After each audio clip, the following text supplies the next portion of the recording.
please. Respect and facts. Go ahead.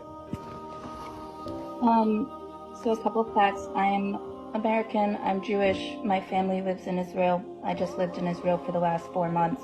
I got back 2 weeks ago. You dodged the bullet there. Literally.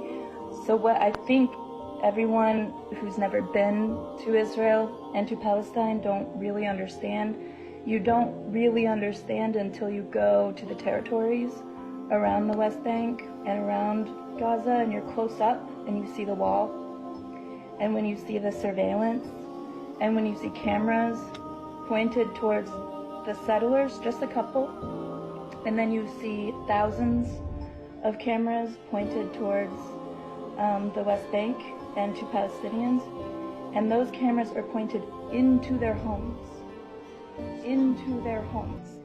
like not just the streets, not the public areas, straight into their homes, into their backyards, on their rooftops. I mean, until you see it, and you see that there are, on the checkpoints, there are autonomous weapons loaded and ready to shoot someone based on video footage, and that those autonomous weapons are pointed on one side. Like, I don't think people understand what occupation means. And I don't understand because I haven't lived it. I have only looked at it from a distance.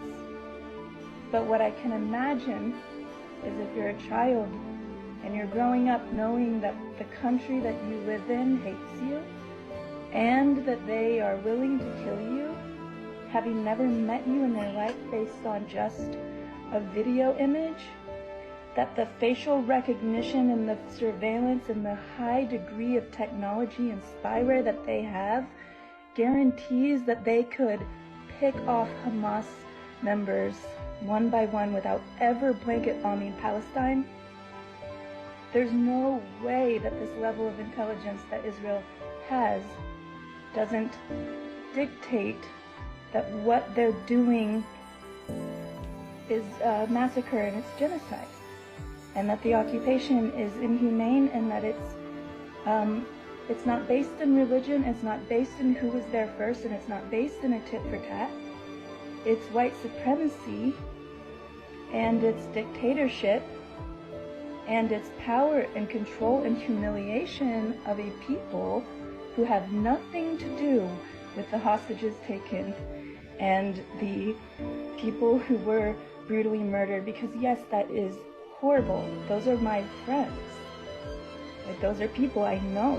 Like, I still have a family member who's missing, and we're giving DNA trying to figure out where they are. We don't know if they're dead or alive.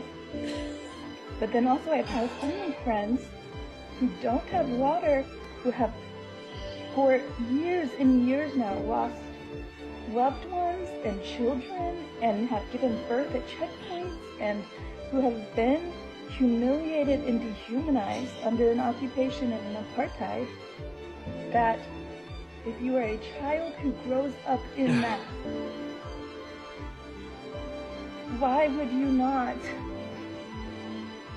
fight for your dignity or stand up for your freaking rights? And if it's about who was there first, then America needs to take a good long look at the reservations that we put all these things Americans into, and the poverty that they live under. If it's this land belongs to whoever was here first, then we have a big reckoning to do.